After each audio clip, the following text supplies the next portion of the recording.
Dios te bendiga, familia en Cristo. Acá tu hermano en Cristo, Héctor Antonio Brea, desde Santo Domingo, República Dominicana.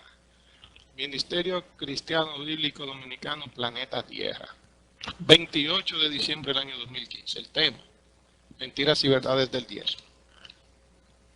Este tema se debate mucho. Para algunas personas el diezmo es un fraude y un robo.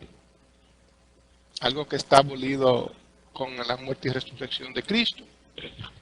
Para otros un mandamiento que el que no lo guarda le está robando a Dios y va al infierno.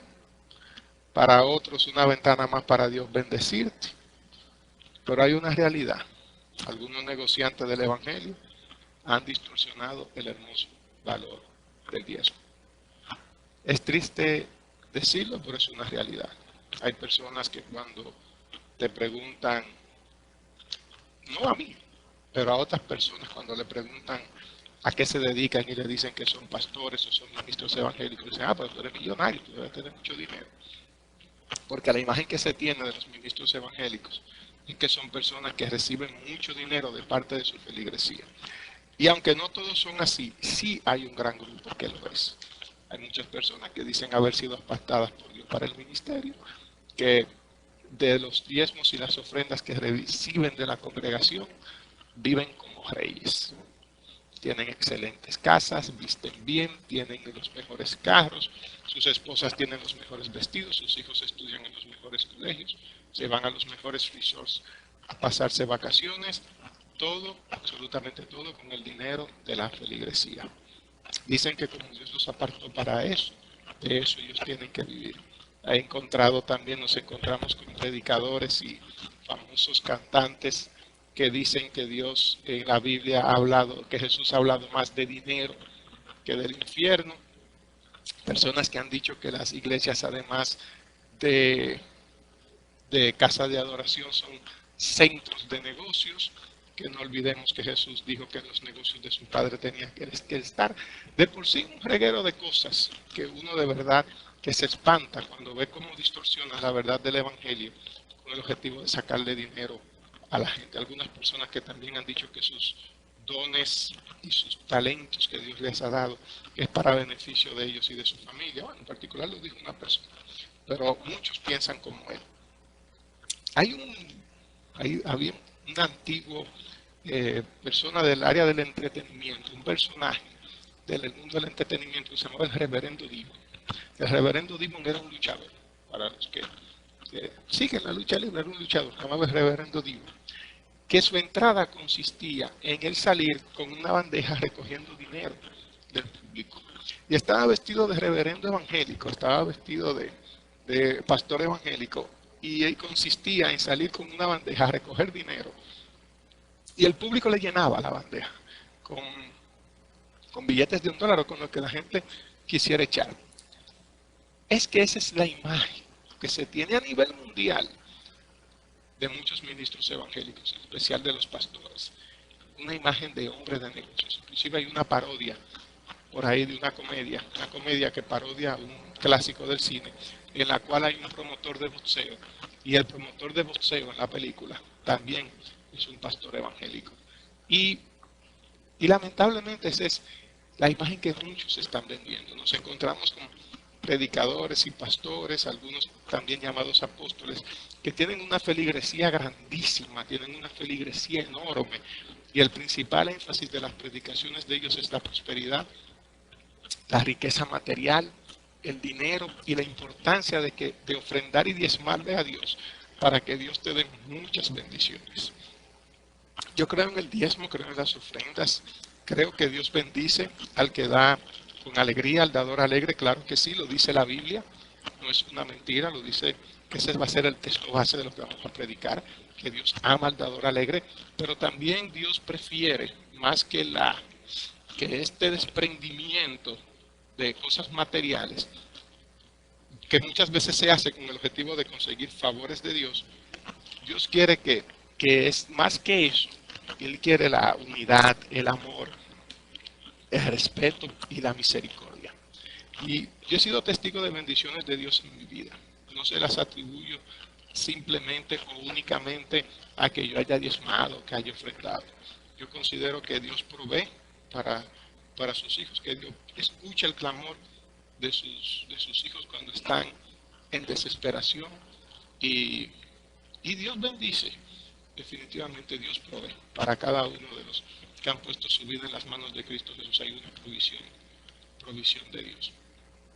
Texto bíblico que será la base para este análisis que vamos a hacer es 2 de Corintios 9, verso del 5 en adelante. Y 2 de Corintios 9, del verso 5 en adelante, dice lo siguiente.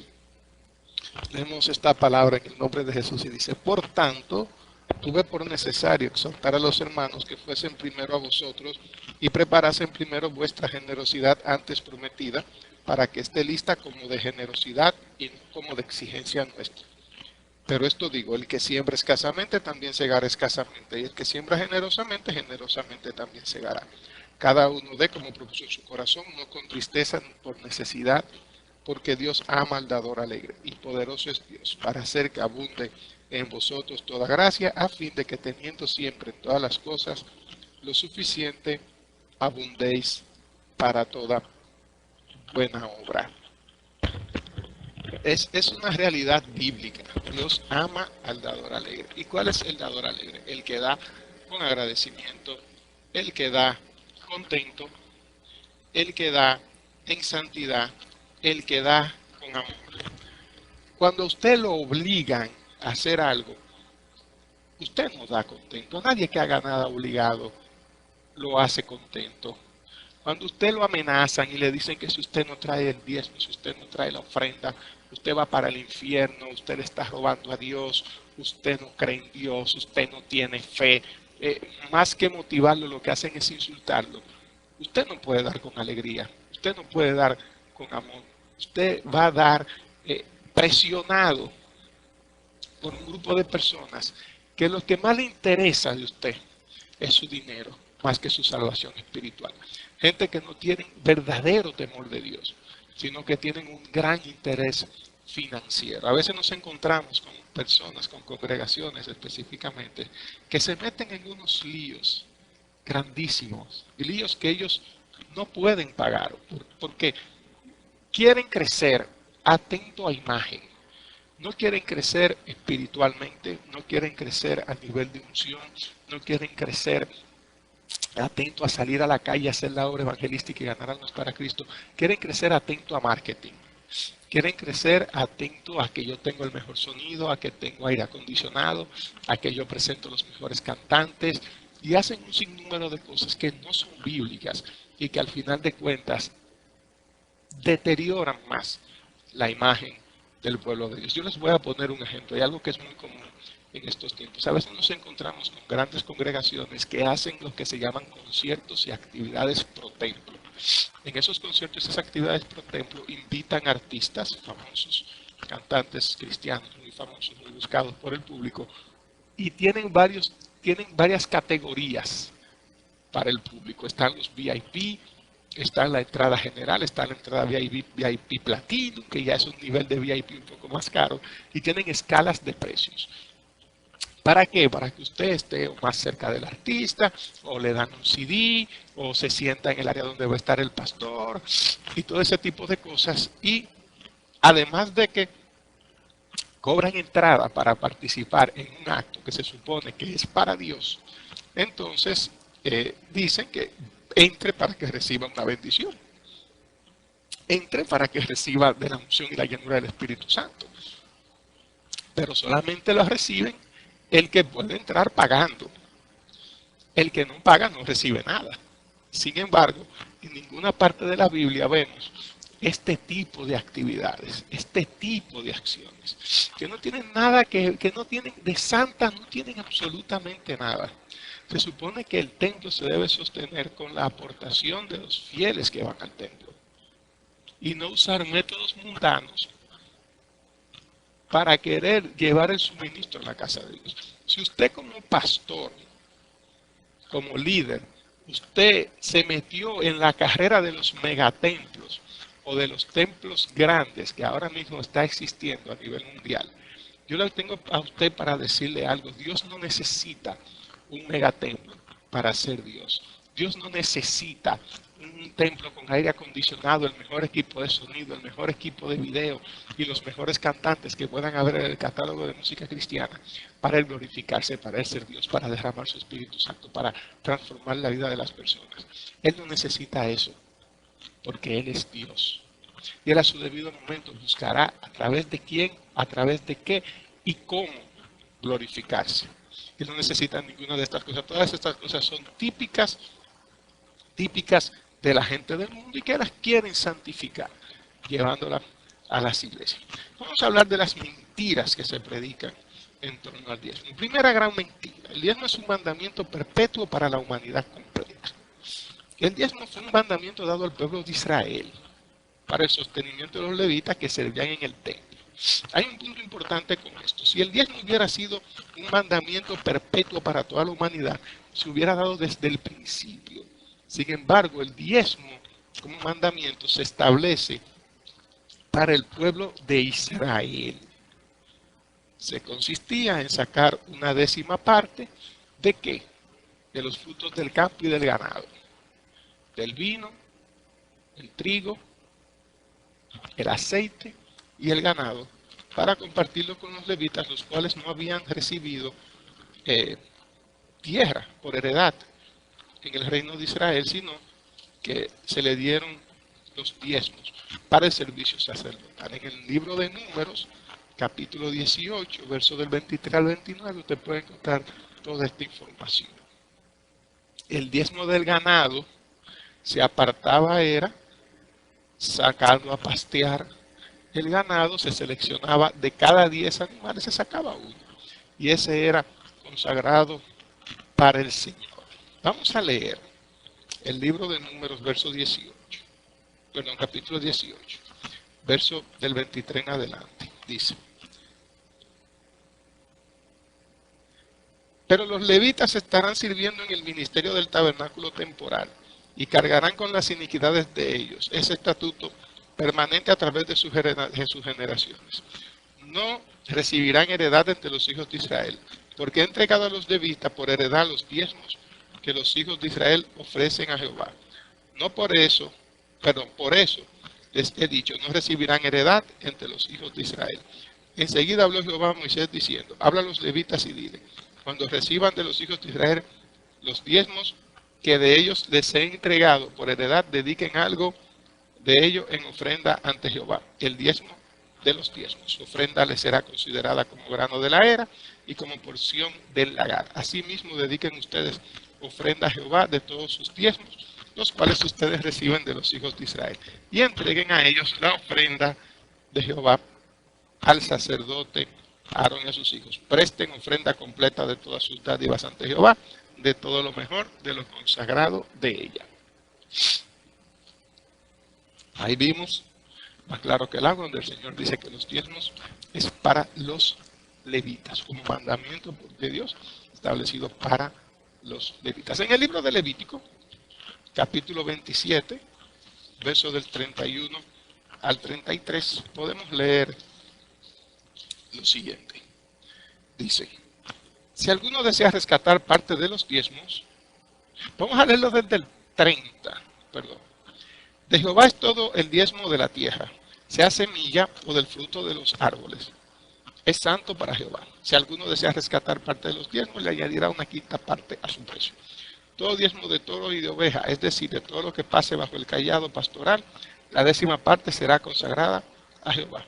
No examinará si es bueno o malo, ni los reemplazará, pero si lo hace, tanto el uno como el otro serán consagrados y no podrán ser rescatados. Estos son los mandamientos que ordenó Jehová a Moisés para los hijos de Israel en el monte Sinaí.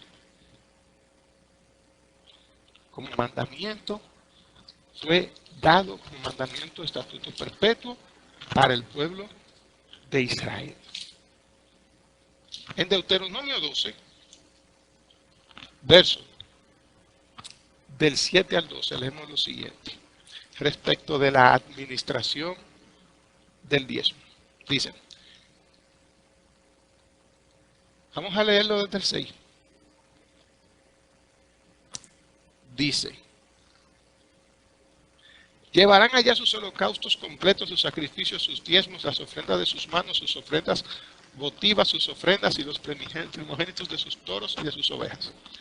Comerán allá delante de Jehová su Dios y se regocijarán en todo lo que emprendan, sobre todo los que extiendan sus manos, ustedes y sus familias, porque Jehová su Dios los bendecirá.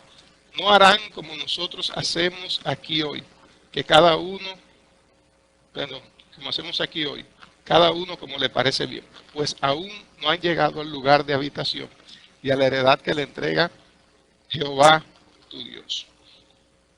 Pero crucen el Jordán y moren en la tierra que Jehová su Dios les entrega en heredad, y les dará alivio de todos sus enemigos de alrededor para que moren seguros.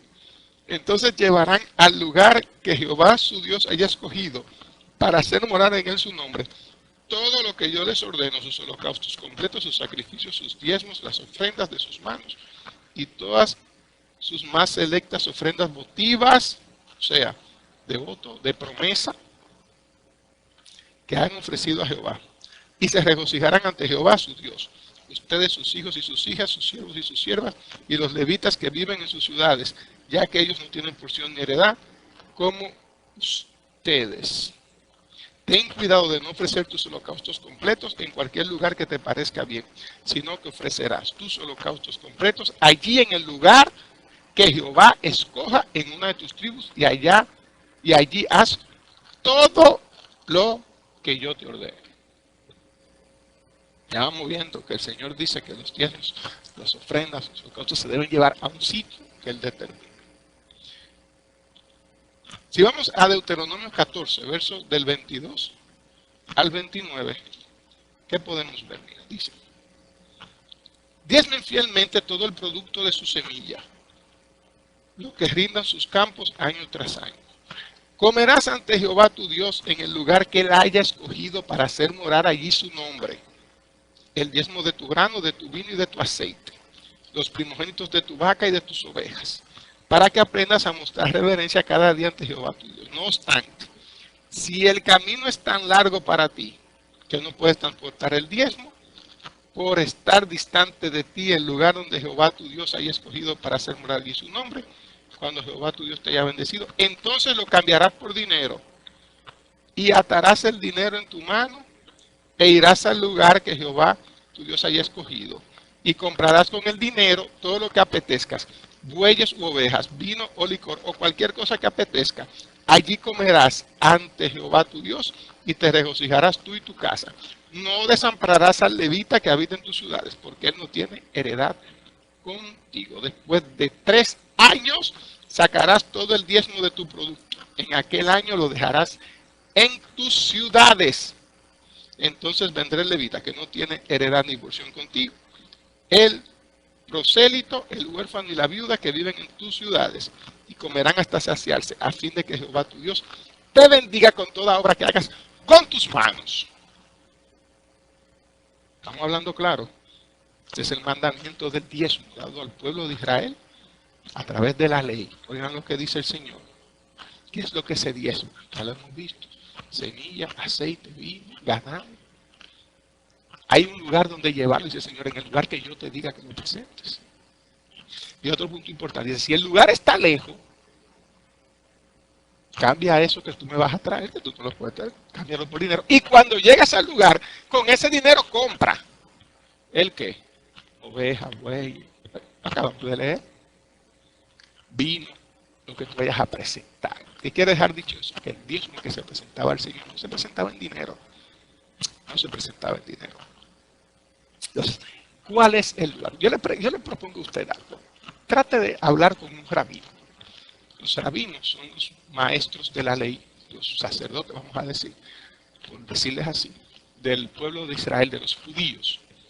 Ustedes saben que los judíos están bajo la ley, algunos judíos no creen que Jesús es el Mesías, entonces se mantiene bajo sus tradiciones de la lectura de la Torá, la visita a la sinagoga, el estudio del Talmud, en la yeshiva, el estudio del Talmud en la yeshiva. Pregúntele a un rabino si ellos ahora mismo están presentando diezmos. Usted va a ver lo que le va a responder.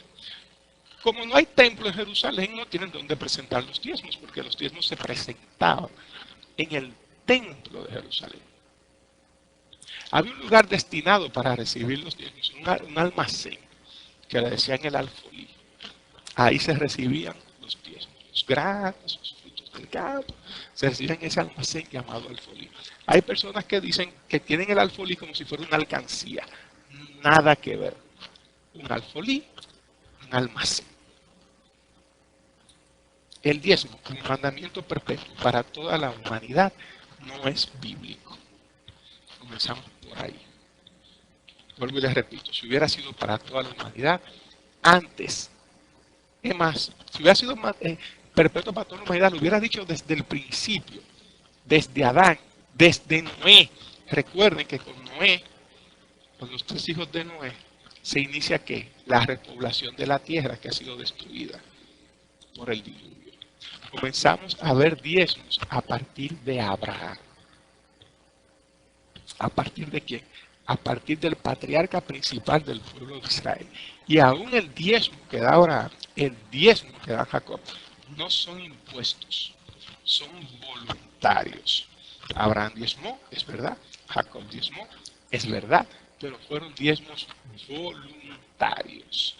E independientemente de los diezmos que ellos dieron, hay un detalle importante con todo esto. No fueron prosperados inmediatamente. Hay otro detalle con Abraham. Abraham era próspero antes de diezmar a Melquisedec. Porque Abraham diezma a Melquisedec. Jacob no era próspero antes de diezmar, pero ya tenía una promesa sobre él de que sería prosperado. Y Jacob le dice al Señor que si Él es Dios, que si Él lo protege, que si Él lo cuida, entonces de lo que Dios le dé, Él sacará una 10ª parte para el Señor. Pero Jacob duró muchos años, más de 14 años, que pasó mucho trabajo y muchas necesidades.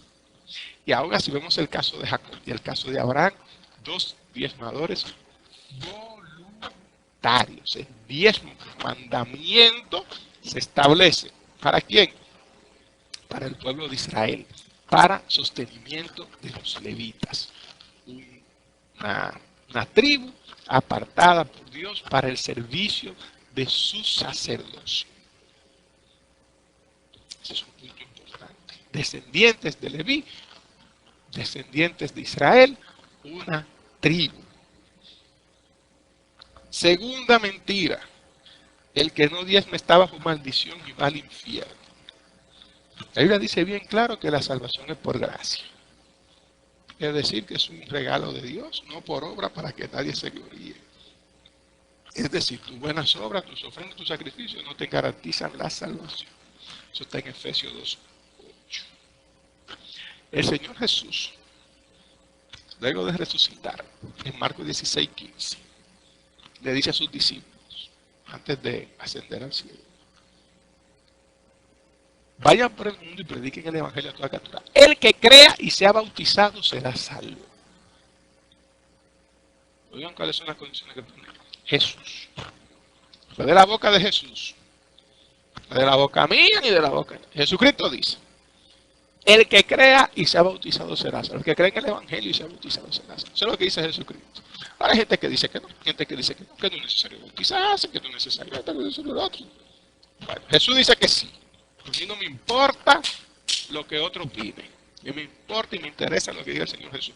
Si usted quiere, usted más, si usted se considera que usted más que Jesús, bueno, crucifíquese a ver si usted resucita.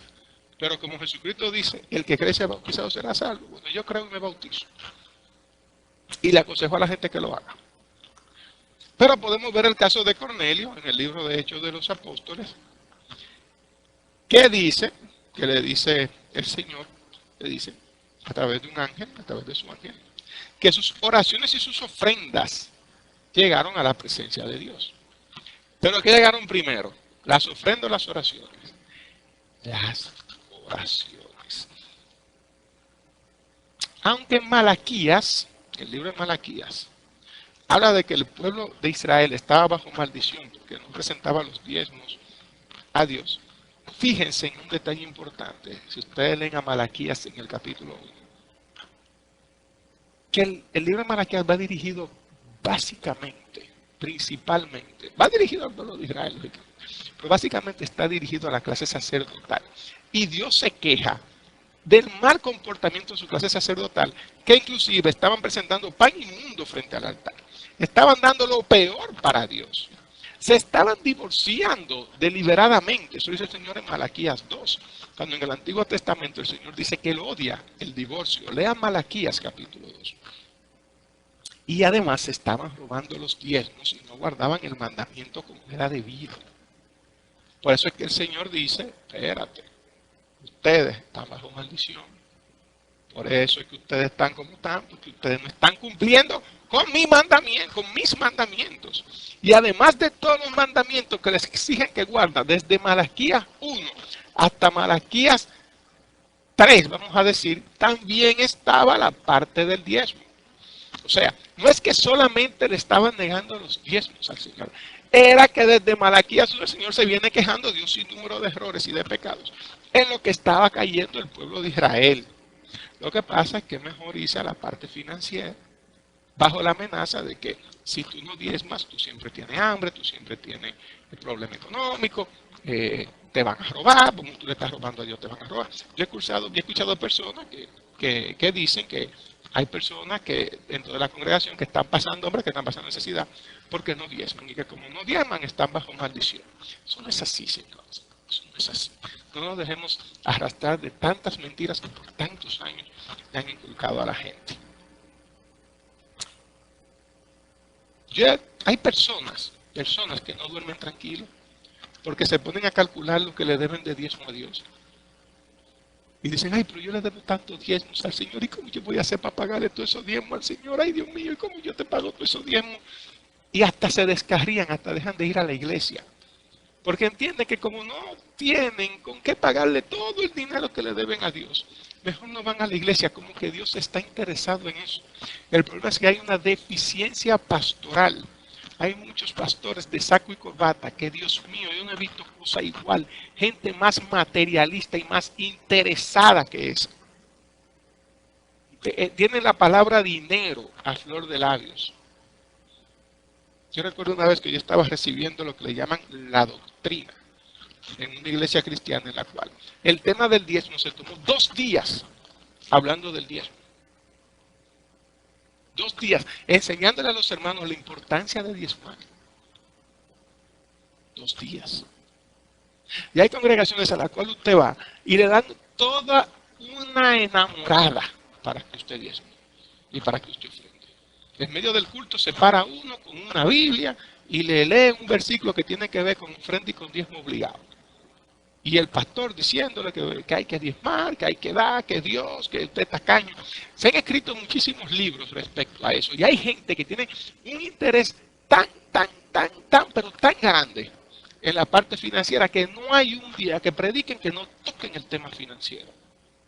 Se han escrito libros. Hay personas que escriben libros como ser generoso con Dios, libros de finanzas para cristianos, que esos que escriben esos libros se han hecho ricos porque no los regalan, ellos los venden. Ellos recibieron por gracia, pero ellos no dan de gracia. Esa sabiduría y ese conocimiento que ellos recibieron de parte de Dios para escribir ese libro, ellos lo venden. Entonces, ellos sí se hacen de dinero y después salen diciendo que Dios los ha prosperado. Claro que los ha prosperado, vendiendo los libros a 200 o 300 pesos. Te paras en una congregación de 200 miembros, de 300 miembros, de 1000 miembros, donde más de la mitad está pasando trabajo, problemas financieros que los están matando. Y tú le dices que con ese librito que Dios te inspiró una noche en un sueño, tú le resuelves todos sus problemas financieros, poco dinero tienes tú. Y que hay que comprarlo porque para que tú sigas trabajando en tu ministerio. Si usted quiere aprender a manejar sus finanzas, mire, coge un cursito de contabilidad, que es barato que lo están dando. En muchísimos institutos lo dan, o si no, métase en YouTube, que hay muchísimos cursos de cómo administrar sus finanzas.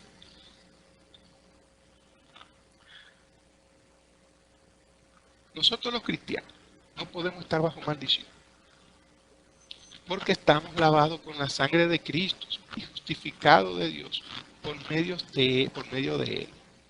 Además, la Biblia dice en el libro de Gálatas, capítulo 3. Oye, que capítulo 10. Capítulo 3. Gálatas 3. Verso del 10 al 28. Eso sí. Gálatas 3, verso del 10 al 18. Vamos a leerlo. Que después no digan que soy yo que me lo estoy inventando. Porque una vez aparecen por ahí diciendo que yo me invento cosas. Yo no tengo necesidad de inventarme nada. Libro de Gálatas capítulo 3, versos del 10 al 28. Dice, porque los que son de obras de la ley están bajo maldición, porque escrito está, maldito todo aquel que no ponga por obra todas las cosas escritas en la ley. Y es evidente que nadie es justificado por la ley ante Dios, porque está escrito, el justo por la fe vivirá. No obstante, la ley no procede de fe, sino que el que ponga por obra las cosas escritas en ella será salvo por ellas. Pero Cristo nos ha rescatado de la maldición de la ley al hacerse maldición por nosotros, porque está escrito, maldito todo aquel que es colgado en un madero, para que la bendición de Abraham fuera sobre los gentiles por medio de Jesucristo, y nosotros recibiéramos la promesa del Espíritu mediante la fe. Entonces, vamos a dejarlo hasta ahí. Ahí habló bien claro. Nosotros no podemos estar bajo maldición. Un cristiano lavado por la sangre de Cristo, redimido por Cristo, bautizado, no puede estar bajo maldición. En el libro de Gálatas, capítulo 5, verso 4 dice, vamos a buscarlo bien. Okay. El libro de Gálatas, capítulo 5, verso 4 dice, ustedes, los que se justifican mediante la ley, han invalidado a Cristo y de la gracia han caído, porque nosotros aguardamos la esperanza de la justicia por el Espíritu, que es por la fe. Porque estando en Cristo Jesús, ni la circuncisión ni la incircuncisión significa algo, sino la fe que es consumada por el amor. Ustedes corrían bien. ¿Quién los perturbó para no obedecer a la verdad? Tal persuasión no proviene de aquel que los llama. Un poco de levadura fermenta toda la masa. Tal persuasión no viene de Cristo. Tal persuasión. En el libro de Hechos, capítulo 15, se nos habla del concilio de Jerusalén. En el concilio de Jerusalén se trató un tema muy interesante y fue el hecho de que algunos judíos que se estaban convirtiendo al cristianismo estaban forzando a los gentiles, o sea, a los no judíos, a los no israelitas, a que tenían que guardar la ley, que tenían que circuncidarse y guardar todos los preceptos de la ley para poder ser salvos y poder formar parte del reino de Dios. Y una de las cosas que ellos insistían eran en la circuncisión. Sin embargo, en el libro de Hechos capítulo 15, yo les invito a que lo lean. Yo les invito a que lo lean. El Señor dice, los apóstoles, mejor dicho, dicen, a partir del verso 10, ¿por qué provocan ustedes a Dios colocando sobre la cerviz de los discípulos un yugo que ni nuestros padres ni nosotros hemos podido sobrellevar? Pero creemos que por la gracia de nuestro Señor Jesucristo seremos salvos de la misma manera que ellos. Entonces toda la multitud guardó silencio y escuchaban a Pablo y a Bernabé que narraban todos los portentos y prodigios que Dios había hecho entre los gentiles por medio de ellos. Y después de ello guardaron silencio. Jacobo se levantó y dijo, varones, hermanos nuestros, escuchen. Simón les ha narrado la manera en que Dios comenzó a escoger de entre los gentiles un pueblo para su nombre. Y con esto coinciden sus palabras de los profetas. Entonces, voy al verso 19, dice, por lo cual yo digo que no se acose a los que se han vuelto a Dios de entre los gentiles, sino que les envíen un mensaje diciéndole, que se aparten de la contaminación de lo que se sacrifica a los ídolos, de fornicación, del estrangulado y de sangre, porque desde las primeras generaciones Moisés ha tenido predicadores en esta ciudad y tiene quien lo lea cada día de reposo en la sinagoga. Y a partir de ahí, más adelante, escribieron una carta a los gentiles, o sea, a los que no eran israelitas, diciéndole justamente que eso era lo que ellos tenían que guardar.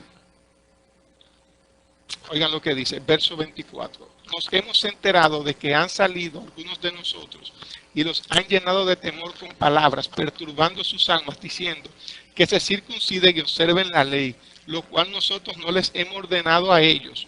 Por lo que, habiéndonos reunidos todos nosotros, nos propusimos y escogimos unos varones y les enviamos a ustedes con Pablo y Bernabé, amados nuestros, varones que han entregado sus vidas por el nombre de nuestro Señor Jesucristo. Hemos enviado con ellos a Judas y a Silas, que le dirán las palabras las mismas cosas. Porque el deseo del Espíritu Santo y también el nuestro es no imponerles una carga mayor, salvo estas cosas que son necesarias, que se abstengan de lo sacrificado a los ídolos, de sangre, de lo estrangulado y de fornicación. Porque guardándose ustedes de estas cosas, harán bien, permanezcan firmes en nuestro Señor. Libro de Hechos, capítulo 15. Léalo y usted se da cuenta que no te va a disparar. Hay un punto importante de Jesús cuando hablaba del diezmo. Cuando se toca el diezmo en los evangelios. Cuando Jesús lo toca en Mateo 23, 23 y en Lucas 8, del 9 al 14, Jesús está criticando a las personas que quieren justificarse o que entienden que por diezmar, entre otras cosas, por eso son santos. Yo les invito a que lean Lucas 8, del 9 al 14, donde está la historia del publicano, del fariseo y el publicano, donde estaba aquel fariseo diciendo que él era un hombre justo, porque él ayunaba, porque él diezmaba, porque él hacía muchísimas cosas, no como este publicano que está aquí. Sin embargo, el publicano estaba diciendo, Señor, estoy arrepentido, perdóname, soy pecador. Jesús decía, ¿quién usted cree que salió justificado delante de Dios? Y en Mateo 23, 23 escuchamos a Jesús diciéndole a los escribas y a los fariseos, primero diciéndole hipócritas y después diciéndole que ellos creen, que ellos diezman de todo, pero se olvidan de lo más importante, que es la misericordia, el amor y la fe. Que es importante no dejar de hacerlo, de hacer esto sin dejar de hacerlo. Pero sin embargo, él dice, lo más importante, ustedes se han olvidado de lo más importante de la ley, que es la justicia, la misericordia y el amor. Entonces, los escribas y los fariseos estaban obligados a presentar los diezmos, pero estaban más obligados todavía a amar al prójimo, a tener fe y a permanecer en el amor. Sin embargo, para ellos era más importante vender la apariencia, el llenarse la boca diciendo que ellos eran religiosos con sus diezmos. En Ageo 1, os invito a que lo lean, vemos cómo Dios se queja de las autoridades del pueblo de Israel por haberse enfocado en su bienestar y en olvidarse de la casa de Dios. Hay pastores que viven en palacios propiamente dicho, y la iglesia está cayéndose a pedazos. Los baños no sirven, las luces no sirven, y si hay que hacer cualquier arreglo en la iglesia, piden a los hermanos una ofrenda especial o hacen un llamado, miren, tenemos que arreglar tal cosa, tenemos que comprarle gasoil a la planta, tenemos que poner impermeabilizante al techo, tenemos que cambiar la lámpara, necesitamos voluntarios, si algún hermano tiene una ferretería, que haga una donación, si alguien puede donar algo, si alguno... Pero pastor, venda el carro, venda el Mercedes-Benz, venda la jipeta, y ese dinero inviértanlo en la iglesia. Libro de Ageo, capítulo 1. Aunque Jesús no viene, Jesús lo dice que no viene a abolir la ley y los profetas, muchos se apoyan en este versículo para imponer en los demás el diezmar como mandamiento y requisito para salvación. Pero si vemos en la Biblia, las dos veces que Jesús se refiere al diezmo, lo hace de forma crítica, como hablamos anteriormente, porque para él era más importante la santidad que el sacrificio. Jesús dice bien claro que él no viene a abolir la ley de los profetas, que él viene a darle cumplimiento. Y de Jesús se habló mucho en la ley y los profetas. Y sobre este tema mucha gente todavía tiene una discrepancia y una discusión. Algunos entienden que Jesús lo que quiere dejar dicho con eso es que todos los mandamientos de la ley siguen vigentes, aún después de su muerte y su resurrección. Otros, entre los cuales me incluyo, entendemos que Jesús lo que quiere dejar dicho cuando habla de esta parte es que Él viene a darle cumplimiento a todo lo que se había hablado respecto al Mesías Salvador del mundo. Eso es lo que yo creo, y si nos vamos a un análisis verdadero de la Biblia sin fanatismo y sin doctrina, nos podemos dar cuenta que eso es lo que Él dice. Ahora viene un detalle interesante. Si Jesús no vino a abolir la ley, Jesús no vino a abolir la ley, entonces todos estamos bajo pecado. Por una simple razón, no estamos obedeciendo la ley de Dios. ¿Por qué? Porque hay algunos mandamientos, como Levítico 21:9.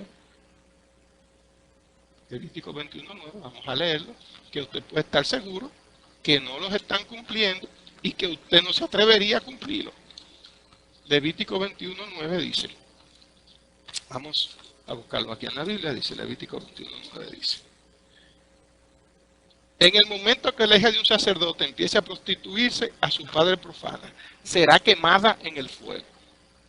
¿Cuántas hijas de pastores usted conoce que le han echado gasolina porque andan fornicando? Porque andan de chapeadora.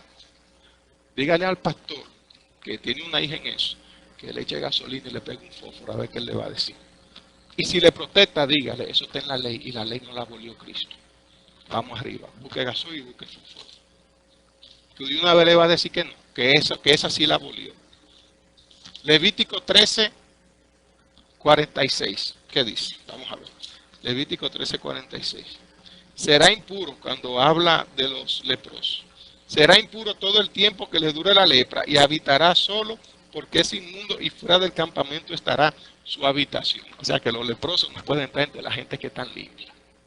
O sea, si usted tiene un leproso en su familia, tírelo para un monte para allá y cuando se sane que venga. Eso está en la ley también. Eso está en la ley. Y la ley Jesús no vino a abolir la ley.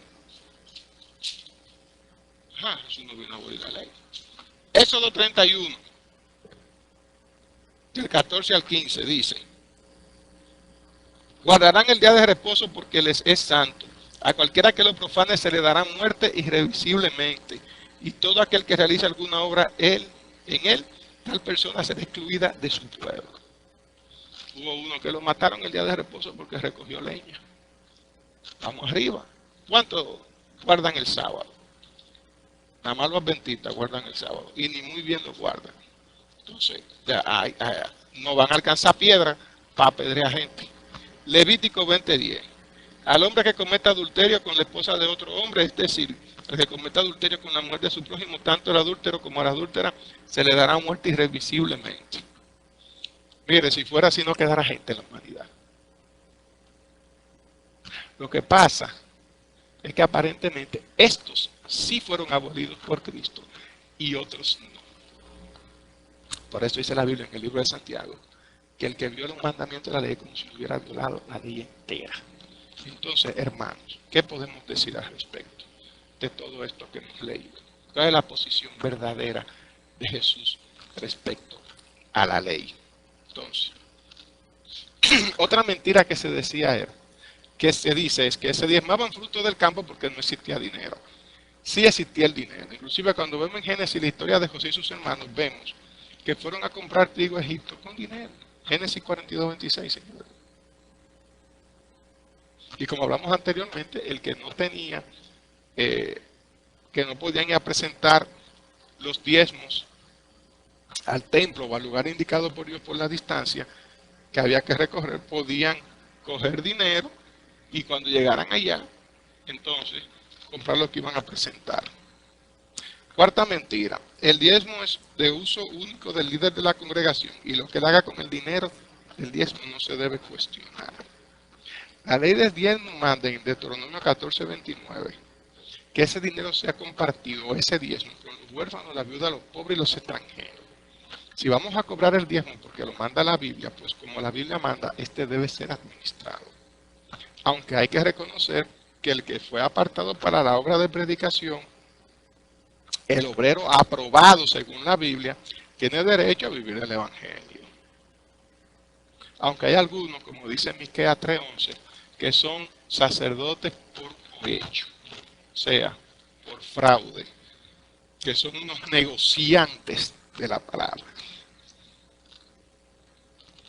Otra mentira es que se pueden hacer pactos con Dios. Muchísima gente habla de los pactos con Dios. Le haga pacto con Dios, invente con el pacto, trate con el pacto, que usted verá cómo Dios lo va a bendecir, pacte una cantidad y el Señor lo bendecirá con una mayor. Eso no es así. Vamos a hablar claro. Eso no es así. Inclusive, en el libro de Colosenses, capítulo 3, verso 5, el Señor dice que la avaricia es idolatría. Y la idolatría es un gran pecado. ¿Y por qué la avaricia es idolatría? Porque amamos a dos señores. Dejamos de amar a Dios para amar al dinero. Y Dios no cede su gloria. En Mateo 6, del 19 al 34 nos habla de no hacer tesoros en la tierra, sino que hagamos tesoros en el cielo. Otra mentira, las peticiones que se hagan a Dios pueden ser selladas con ofrenda. Eso no es bíblico. La Biblia dice en Mateo 6:32 que Jesús conoce nuestras necesidades antes de que nosotros nos tiremos de rodillas a pedirle. Y además también en Mateo 6 nos dice que no nos afanemos por nada. Y hasta el 93, verso 1, el Señor dice que Él es nuestro pastor y que nada nos faltará. Y debemos evitar hacer tesoros en la tierra. No debemos amar más a la riqueza. En Deuteronomio 10:17 el Señor dice que no acepta soborno. Y en Isaías 55:1 dice que la misericordia de Dios es gratis. Otra mentira, se le pueden hacer promesas económicas a Dios. El Señor dice, Deuteronomio 21, verso 23-21, dice que el que le haga una promesa a Dios, que le haga un voto a Dios, no puede tardar en pagarlo, porque si no, se le será visto como pecado, si no lo paga. Pero que si se abstiene de prometer, no cargará pecado en él. Los votos son voluntarios. Los votos no es que Dios te hace un voto con Dios para que Dios a usted le dé para atrás. No, eso con Dios no se puede. Eso es una falta de respeto. Eso es un abuso y una desconsideración. Y el que te invita a hacer eso, lo que es un ladronazo, prométele a Dios y tú vas a ver que Dios te va a devolver. Prométele 100 pesos y tú vas a ver que te va a devolver 1000. Eso no es así. Eso es una falta de respeto a Dios. Y pueden venirme con 500 testimonios de que yo hice eso y Dios me bendiga. Usted va a engañar a otro, a mí no. Otra mentira, la número 8. Dios puede resolver todos tus problemas si te desprende económicamente de lo que tienes. Ay, mi madre. ¿Cuánta gente no lo han engañado? Que han vendido su casa, su carro, hasta la licuadora y la han llevado de ofrenda a la iglesia para que Dios se lo multiplique. Pero cuánta avaricia, cuánto engaño, cuánta mentira, cuánto robo. Jesús dice que le pidamos con fe y esperando. Y que pidamos que se haga la voluntad de Dios en nuestra vida. De Dios vamos a recibir, señores, lo que nos conviene. Lean Juan 14:13. Lean Mateo 26:39. Señores, no nos dejen engañar ni estafar. Ahora, hay verdades. Respecto al diezmo y a las ofrendas hay verdades. Verdades. Que a Dios le interesa más tu santidad y tu misericordia. Y tu misericordia con tu prójimo que tu dinero. Eso tú lo ves en Isaías 1, verso del 10 adelante, donde él le llama al pueblo de Israel a que ayuden a la huérfana, ayuden a la viuda, amparen al extranjero. Y que si sus pecados son rojos, si son escarlata, vendrán a ser blancos como la nieve o como la nieve, como la lana, vendrán a ser. En Isaías 55:1 dice que la misericordia de Dios es gratis. Y así por el estilo nos damos cuenta que a Dios lo que le interesa es más tu misericordia, tu amor, tu fe. Te invito a que leas Romanos 11, verso 35 y Oseas 6:6. En el Nuevo Testamento no se manda explícitamente a diezmar, pero sí a ofrendar en paz con los demás. En Mateo 5, verso 23, el Señor dice que si vas a presentar tu ofrenda y tienes algo contra tu prójimo, que primero arregle tu problema con tu prójimo y luego presenta tu ofrenda. También te dice que la ofrenda que des, la des en secreto, no la des en público. Nos encontramos con gente que hacen rifa adentro del templo. ¿Quién dona 100,000 pesos? Levante la mano. ¿Quién dona 5,000 pesos? Levante la mano. ¿Quién dona 10,000 pesos? Levante la mano. Como si fuera una subasta, subastando los favores de Dios, como si Dios fuera, como si fueran chivos o vacas que se estuvieran subastando. Es una falta de respeto. Si usted va a una iglesia así, váyase de ahí, que son unos gatos, unos delincuentes. Como leímos anteriormente, el diezmo y las ofrendas son voluntarias y nacen del corazón. Eso es puesto por Dios en el corazón. Eso es que pone el querer y el hacer. Dios no puede ser engañado. Jeremías 33, verso 21 en adelante, nos habla del nuevo pacto. O sea, las leyes de Dios están grabadas en nuestra mente y en nuestro corazón. Nadie tiene que enseñarnos nada. Todo nace de nosotros. El diezmo y la ofrenda traen bendición a la vida y prosperidad si lo hace con santidad.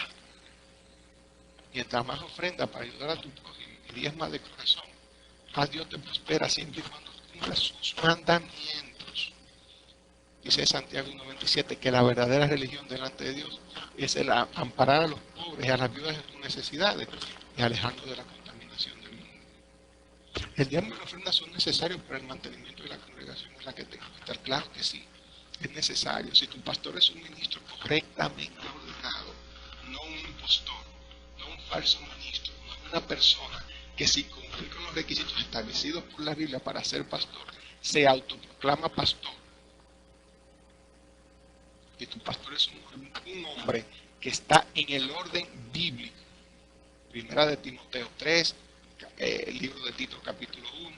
Si está en ese orden bíblico y con su testimonio demuestra que es un verdadero hombre de Dios, que no es avaro y que no tiene su vista puesta en la riqueza material, sino en la riqueza espiritual, ese varón de Dios necesita y se merece ser ayudado por Dios, porque es un hombre aprobado por el Padre. El pastor tiene derecho a vivir de esas ofrendas. En primera de Timoteo 5:18 lo dice. En primera de Corintios 9:13 también. No le podemos poder poner bozal al buey que trilla.